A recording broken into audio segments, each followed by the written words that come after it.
إلهي وسيدي ومولاي ومالك رقي يا من بيده ناصيتي يا عليما بذري ومسكنتي يا خبيرا بفقري وفاقتي يا رب يا رب يا رب يا رب يا رب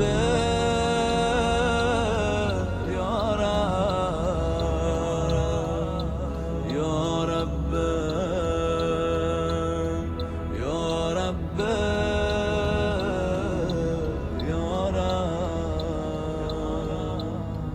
يا من اسمه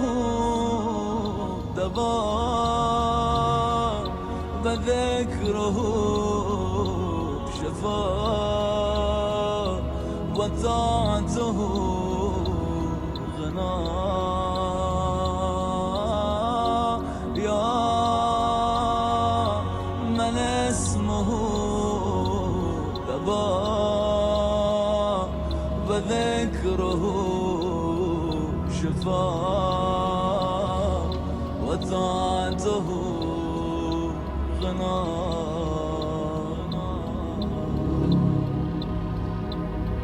ارحم من رسول ما له الرجاء وسلاحه البكاء وسلاحه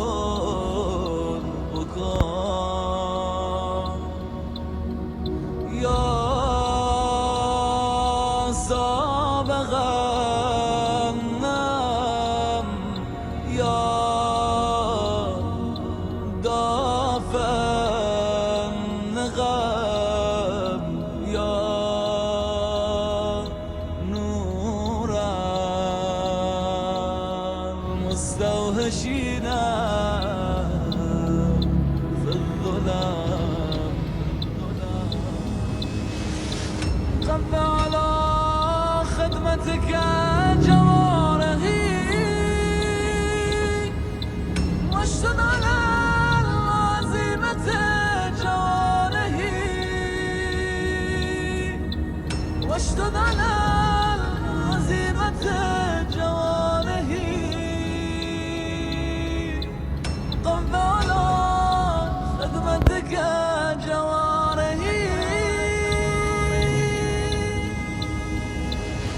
اغفر لنا لا يملك إلا الدار فإنك فعال لما تشاء فإنك فعال